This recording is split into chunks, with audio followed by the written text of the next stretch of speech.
Hello viewers, চলে আসলাম আজকে নতুন একটি ভিডিও নিয়ে। তো আপনাদের মধ্যে অনেকেই কমেন্ট করছিলেন যে বেস্ট প্রাইভেট প্যারামেডিক্যাল কলেজ নিয়ে আলোচনা করতে। তো আজকে সেই বিষয়ে আলোচনা করব যে ওয়েস্ট বেঙ্গলে কি কি প্রাইভেট কলেজ রয়েছে এবং অনেকের মনে কোশ্চেন রয়েছে এই প্রাইভেট কলেজ এবং গভর্নমেন্ট কলেজে প্যারামেডিক্যাল কোর্সগুলো করার মধ্যে কি কি পার্থক্য রয়েছে, প্যারামেডিক্যাল কোর্স করতে কত খরচ হয় এবং প্রাইভেট কলেজ নেব কিনা, প্রাইভেট কলেজ থেকে পাস আউট হওয়ার পরে আমরা কি জব পাবো, অনেকগুলো কোশ্চেন আপনাদের মাথায় ঘুরছে। সব কোশ্চেনের অ্যান্সার পাবেন আমার এই ভিডিওতে। তো চলুন আজকে ভিডিওটা বিস্তারিত আলোচনা করা যাক। তার আগে যারা আমার চ্যানেলে নতুন অবশ্যই চ্যানেলটিকে সাবস্ক্রাইব করে দিন। তো প্রথমেই জেনে নেব এই প্যারামেডিক্যাল কোর্সগুলো কি করে আপনি করতে পারবেন। তো প্রথমেই state medical faculty of West Bengal অথবা জেনপাস ইউজি এক্সামের মাধ্যমে, কাউন্সিলিং এর মাধ্যমে আপনারা কিন্তু বিভিন্ন প্যারামেডিক্যাল কোর্সে ভর্তি হতে পারবেন। আর এই ভর্তির জন্য আপনারা অনেকেই কিন্তু প্রাইভেট কলেজগুলোকে চুজ করতে পারেন। তো এই ভর্তির জন্য বা এই প্যারামেডিক্যাল কোর্সগুলো বিভিন্ন প্রাইভেট ইনস্টিটিউট থেকেও কিন্তু করানো হচ্ছে।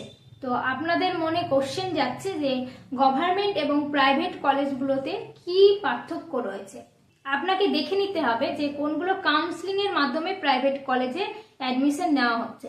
ডাইরেক্ট অ্যাডমিশন না নেওয়াই ভালো। আপনি কিন্তু যদি কাউন্সিলিং এর মাধ্যমে আপনি অ্যাডমিশন নেন সেক্ষেত্রে কিন্তু কোনো পার্থক্য থাকছে না। সার্টিফিকেটের ক্ষেত্রে পাস আউট যে সার্টিফিকেটটা পাবেন সেই সার্টিফিকেটের ক্ষেত্রে কিন্তু কোনো পার্থক্য থাকছে না।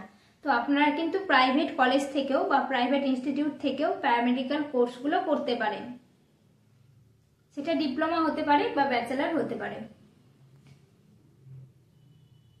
এবার চলে আসছি খরচের ব্যাপার। তো যদি আপনারা প্রাইভেট কলেজে ডিপ্লোমা কোর্সটা করেন SMFWBর আন্ডারে, সেক্ষেত্রে কিন্তু অ্যাডমিশন ফি রয়েছে 20,000 পার ইয়ার। সেক্ষেত্রে কিন্তু প্রাইভেটের ক্ষেত্রে একটু বেশি, লাইব্রেরি চার্জ আরো এক্সট্রা নিয়ে আপনি ধরে রাখুন 10,000 টাকা আরো এক্সট্রা আপনাকে কিন্তু দিতে হবে। আর ব্যাচেলারের ক্ষেত্রে সেটা কিন্তু অ্যামাউন্টটা আরো বেশি কলেজ হিসেবে।